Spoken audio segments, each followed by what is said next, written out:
Hello to Michael Morrow and the Culprits. How are you both today? We're Very well. good, thanks. And the Very- culprit, one of the culprits. That's true. We kind of age. So, can you tell me how long has the Michael Morrow and the Culprits been together as a band?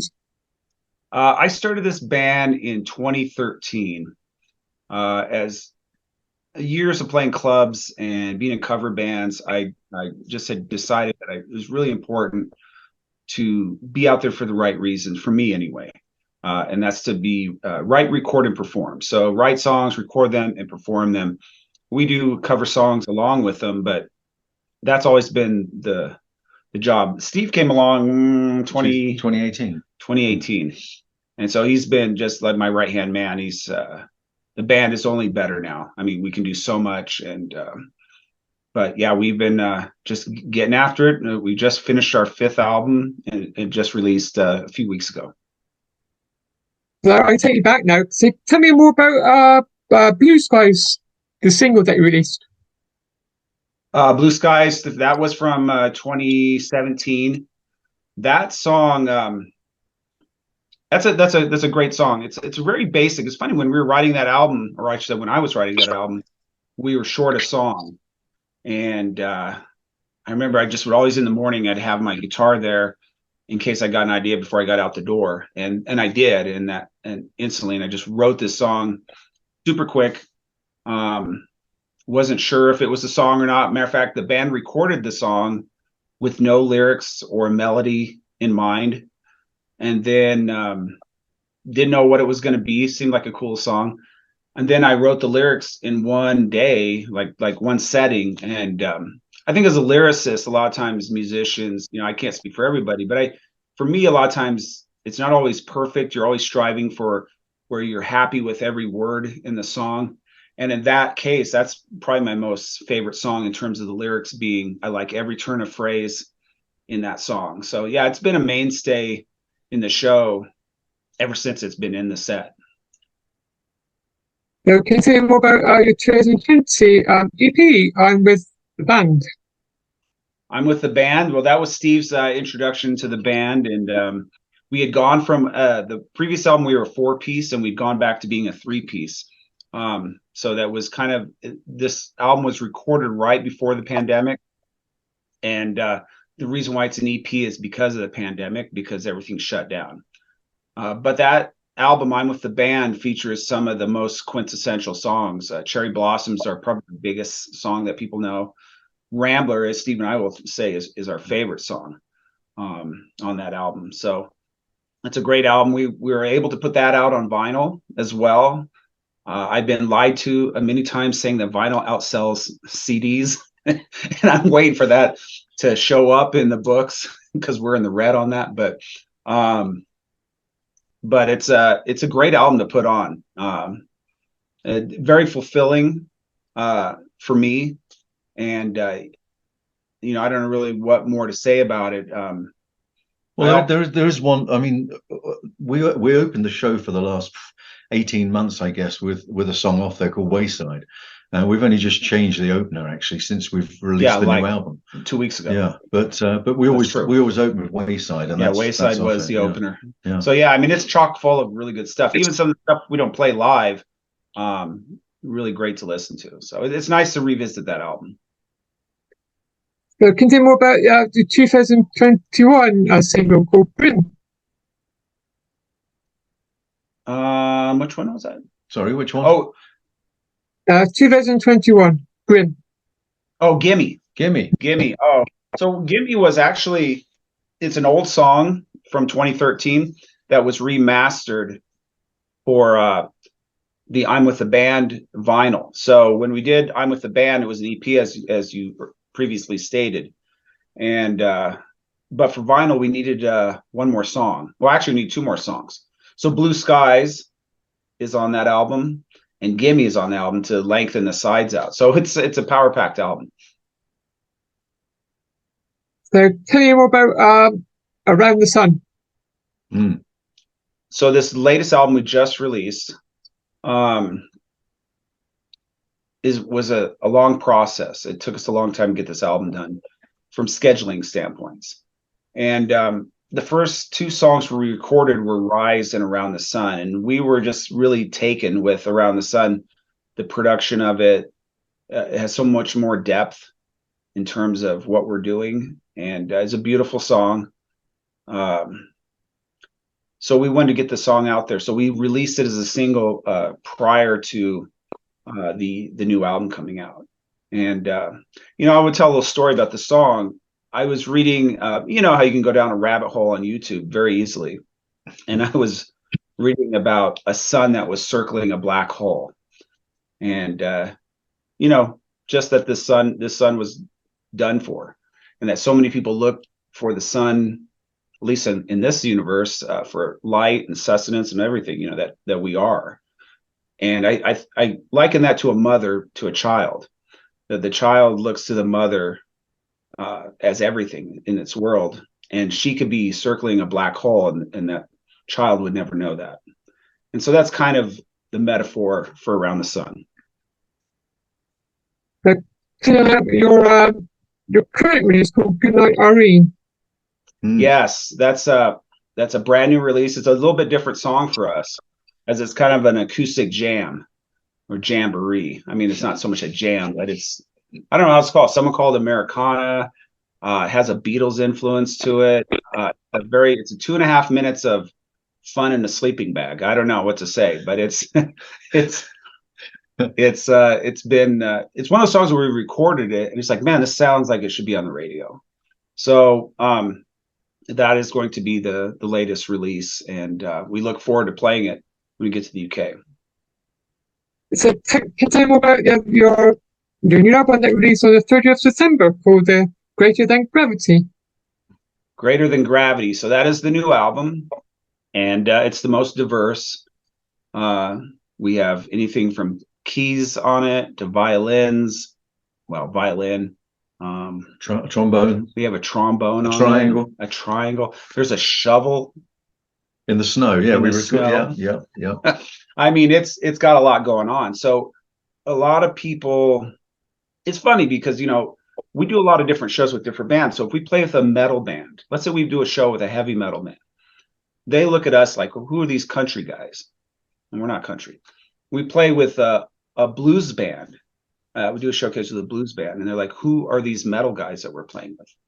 And if we play with a country band, they about get it right. They're like, who are these hard rock guys doing a show with us? So we're kind of always in the middle. That's why we kind of refer to the music as hard rock countrified blues, which is a mouthful for sure. But I do feel that this album probably encompasses all of that, because it starts off with just a real rocking song, and then you get into some fun, some groove songs, some slow songs, stuff you wouldn't expect necessarily from us, but yet still the same, undeniable. So, are you writing any new music? What's this album's? No, this album was a 2-year project, and I'm spent. And by that I mean nothing. Well, by that I mean this: that 2 of the songs were songs that were in my head. One for 8 years, one for 5 years. Goodnight Irene, for 5 years, I'd written that song, and for whatever reason, never recorded it and it just didn't happen. Maybe they weren't finished, they didn't feel right, but they're out, they're done, and that's what the best thing is right now. That my brain is quiet. I don't have these songs jingling around. They're recorded and ready to go. So I'm not even thinking about writing new music. I'm thinking about performing it. Although I'm poking him. Yeah, he's asked me, are you sure you didn't? What about this song? I'm like, well, it's just an idea. When we get around to writing new stuff, I'm sure those ideas will kind of come up. But right now, no. I'm very satisfied with what we've put out, and I'm looking forward to performing it for the next 1.5 years or whatever we do. So, can you tell me about what you're coming to UK soon? So, what gigs we got coming up? Oh, in this before we come to the UK? Well, and June UK, yeah. What gigs? Yeah. Well, we're getting ready. We're going to go out to Missouri. I don't know regionally if you guys understand that is. We're in Colorado. We're in Colorado, so it's a good. 10 hours to 10-hour drive. Yeah. So we'll do that, and then we'll come back to Colorado through and do another show. So we got a couple shows. Then we do the UK, and then we come back and we have some other regional shows we'll do. Me personally, I tend not to book too much in December and January just because of the weather. And I always use that as kind of a time to re-establish what we're doing, whether we're learning some new cover songs or just maybe making some different goals, whatever the goals are. We have a board that we have all of our goals for the year. We write down and we just check them off. And I think this has been, it's right over here. You can't see it, but this year has been just absolutely amazing. We've done so much that we planned on doing. So 2024, we'll see if we can top that. Yeah. So what we just to detail that a little bit. So and it's really interesting being English because you drive one end of the country to the other in 7 hours. That's how long it takes to get to Kansas. Well, no, to Hutchinson, Kansas. But we stacked ourselves up a little bit ahead of the UK. We've just done some shows in Utah, which is 8 hours west of here. But we've got a town called St. Joseph's in Missouri. We're playing on Friday night, and then Saturday night we come back towards Colorado and play in a venue in a town called Hutchinson in Kansas. So that's Saturday. So Sunday we drive back. We'll probably be back mid-afternoon Sunday, and then we fly Monday. And of course, so the UK, we've got the 18th of October in Leicester at the Musician. The 19th of October we play at Guildford at the Star Inn. The Stranglers played there in '74, apparently. Then we've got JoJo Jim's, which we just talked about before the show, which hopefully, Ruben, you're going to make too. That's in South Birmingham. Sorry, I said Birmingham. I meant Birmingham. And then we fly to Cambridge, or fly across to Cambridge. And we're playing Cambridge on the Saturday 21st. That show's almost sold out. Yeah, that's sold out pretty much. That's very close to my hometown, which is Newmarket in Suffolk. So I got a lot of friends coming. We've got a lot of friends because we made a lot of friends over the years. The key for us is how do we get our gear on the plane, and how do we get merch on the plane, and how do we make this all happen seamlessly? But that's what we're going to do. We'll find out on Monday with United. Yeah, United will help us out, I'm sure. But we're going to take this beauty here as well. This is Michael's signature Gretsch that he uses. He's bringing another Gretsch as well, which is tuned differently, so black Gretsch. And then I'll be able to take my Music Man bass, which is not here at the moment. So we're taking Carry On. They're letting us, United let us take then Carry On. And then, of course, we're going to cram everything into the check bags. So, we're borrowing a drum kit from a friend of mine in Newmarket, and we're not using amps, are we? We're going to be using foot pedal preamps. Yeah. So we'll see how that goes. We've never done that before. So, can you tell me more about being an independent artist? What's that like for you? Being an independent, hey? What's it like for us being independent? It's tough. Well, it is tough. I mean, on the one hand, you don't have someone telling you what to do. So as a creative person, you can just,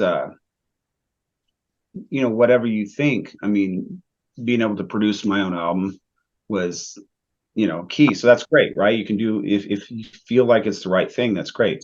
But you don't have the support. So you really rely on your fan base coming out to your shows and everything, and even buying the merch, because there's being independent, you are the record label. So if you make CDs, and that's a kind of a tough call, because a lot of our fan base actually, well, they're older, so they're listening to CDs, but they're not necessarily buying CDs. They everybody streams. I stream, but I got to tell you, I put this CD in my vehicle, which is the only thing I have a CD player for.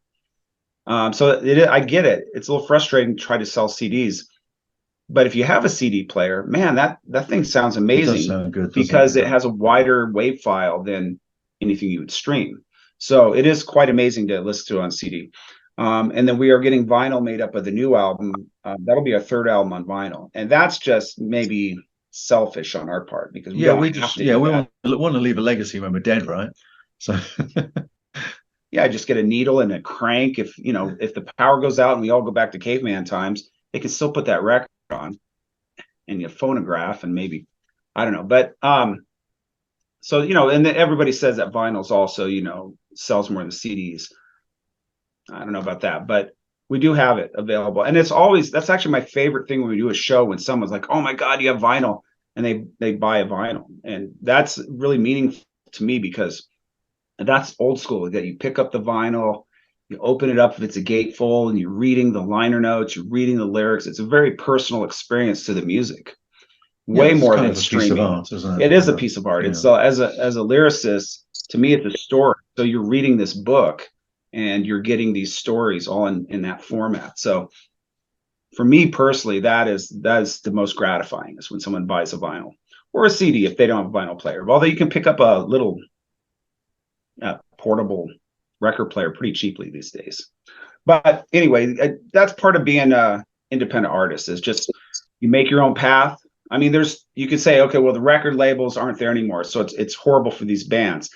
But if you want to take the flip side of that, it allows more bands to do what they want to do, and if you get tired of hitting your head against the wall, then you can always quit, or you can just keep going and believe in yourself. So we're in the later camp.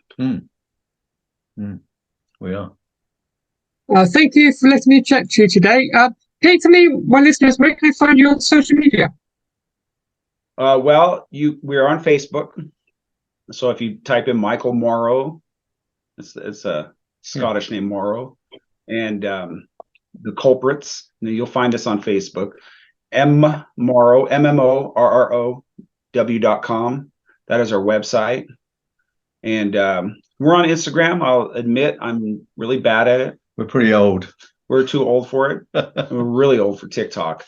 But we try. I mean, we try to do that. But probably of all the social media, probably Facebook is where you'll see us the most. And of course, we're on YouTube. I mean, you can find our music on YouTube. Yeah, we have a channel easily. on YouTube. We're on Spotify, iTunes, Amazon. Deezer. Yeah. There's one in France called Cubase or something like that.